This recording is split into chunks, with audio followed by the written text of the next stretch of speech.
पश्चिम बंगाल में क्या बीजेपी मार रही है इस बार बाजी? एग्जिट पोल में भगवा सुनामी की दिख रही लहर। कौन से हैं वो 5 फैक्टर जिनसे पलटा है बंगाल का खेल? क्या महिला आरक्षण का मुद्दा बना चुनावी हथियार? ये सवाल अहम हो गया है क्योंकि बंगाल की सियासत इस वक्त एक ऐसे मोड़ पर खड़ी है जहां तस्वीर तेजी से बदलती नजर आ रही है। जो राज्य लंबे समय से एक ही सत्ता के इर्द गिर्द घूम रहा था, वहां अब राज तिलक की चर्चा तेज हो गई है। एग्जिट पोल के आंकड़े हो या ग्राउंड की हवा, दोनों में एक बात कॉमन दिख रही है। बीजेपी इस बार मजबूत स्थिति में नजर आ रही है। लेकिन सवाल यही है कि आखिर ऐसा क्या हुआ है कि अचानक पूरा चुनावी सीन ही पलट गया और टीएमसी नेताओं के पैरों तले जमीन खिसकती दिख रही है। चलिए जानते हैं।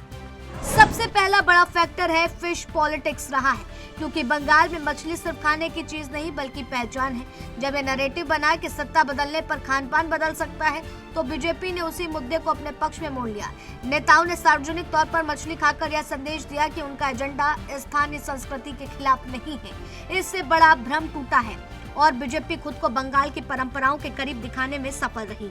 इसके साथ ही दूसरा फैक्टर है आस्था और पहचान का नैरेटिव बना, जहां मां काली को केंद्र में रखकर प्रचार किया गया। इससे चुनाव विकास से आगे बढ़कर भावनाओं और सांस्कृतिक पहचान की लड़ाई बन गया।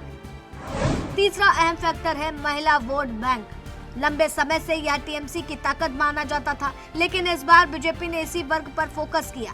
दोगुनी आर्थिक मदद, मुफ्त सुविधाएं और 33% हिस्सेदारी जैसे वादों ने महिलाओं के बीच नई चर्चा पैदा की।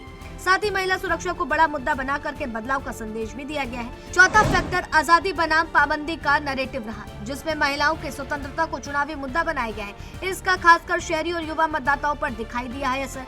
पांचवा और सबसे बड़ा गेम चेंजर रहा SIR यानी वोटर लिस्ट में बदलाव।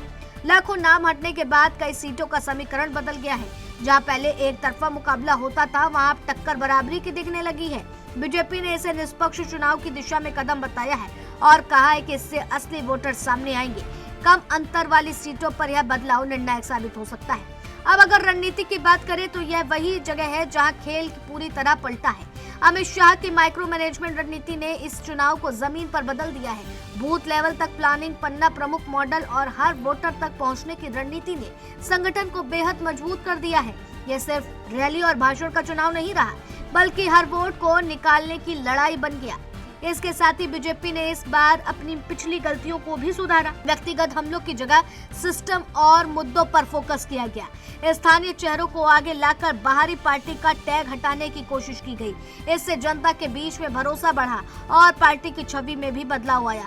सांस्कृतिक जुड़ाव, महिला वोट, रणनीतिक प्लानिंग, वोटर लिस्ट में बदलाव और मजबूत संगठन, इन सब ने मिलकर चुनाव की दिशा बदल दी है। अब नजर सिर्फ नतीजों पर है, क्योंकि वही तय करेंगे कि क्या सच में बंगाल में पहली बार सत्ता का ताज बदलेगा या फिर आखिरी वक्त में बाजी पलट जाएगी।